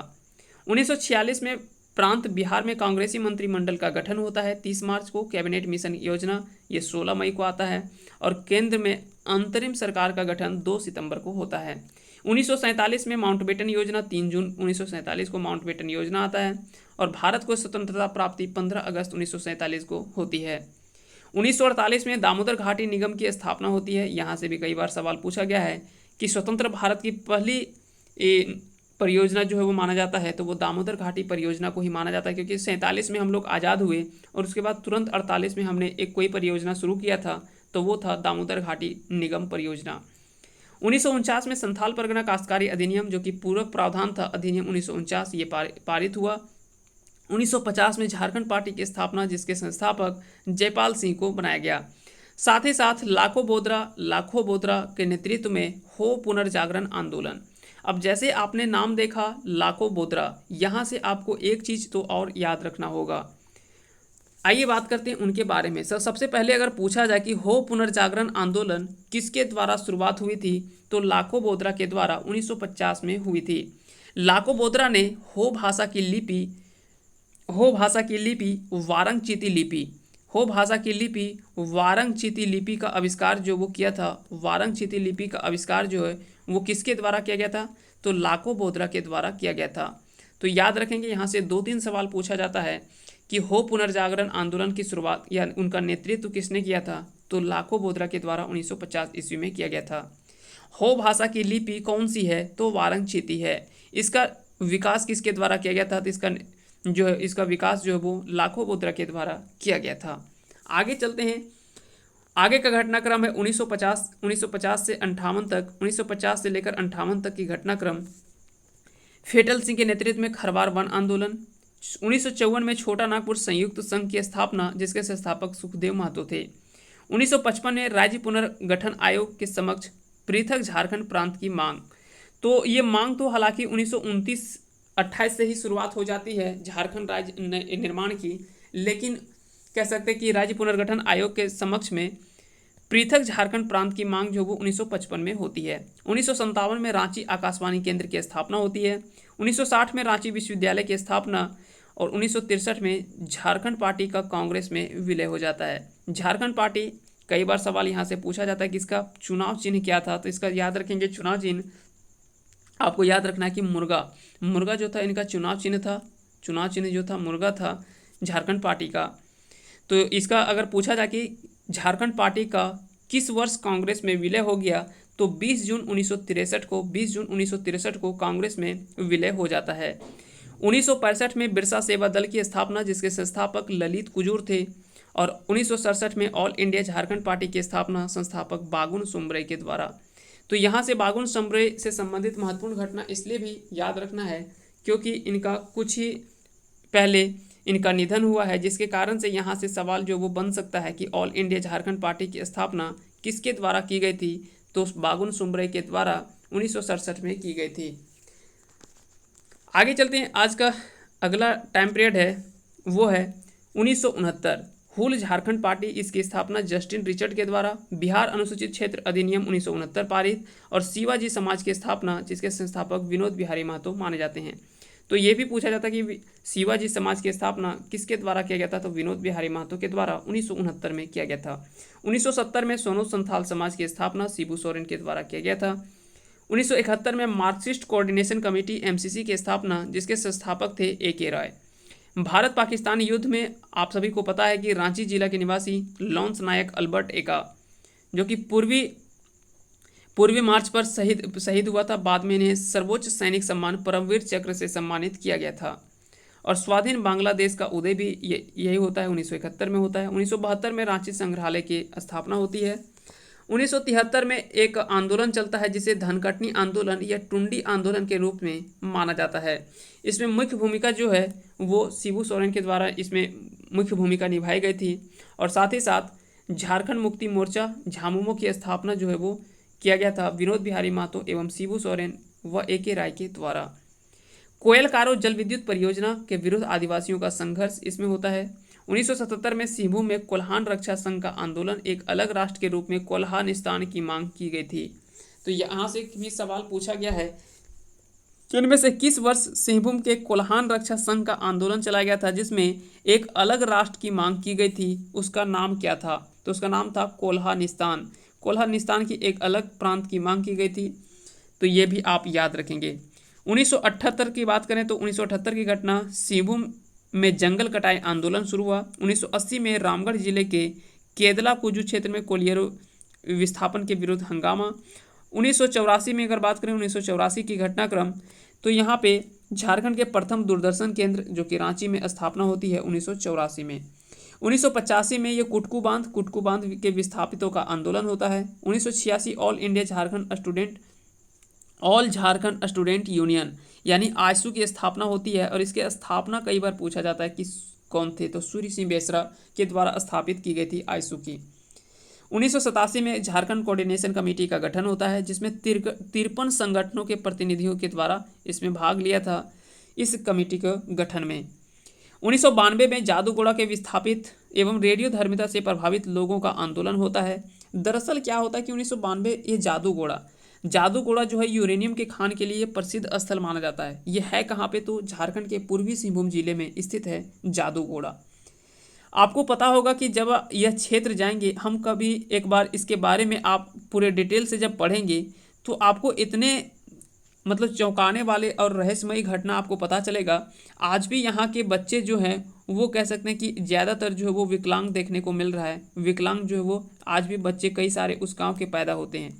इसका कारण क्या है, तो आपको पता होगा कि यूरेनियम ये काफ़ी खतरनाक कह सकते हैं कि रेडियो धर्मित एक्टिव तत्व माना जाता है, जिसके कारण से प्रभावित लोगों पर काफ़ी ज़्यादा असर वहाँ पे देखने को मिलता है। खास करके जो गर्भवती महिलाएं होती हैं उनके कह सकते हैं कि गर्भ में ही कई सारे बच्चा का निधन हो जाता है, और कई सारे बच्चे जो पैदा होते हैं वो या तो मरा हुआ पैदा होता है या तो उनमें कुछ विकलांगता या तो कह सकते हैं किसी किसी तरह से विकलांग देखने को मिलता है।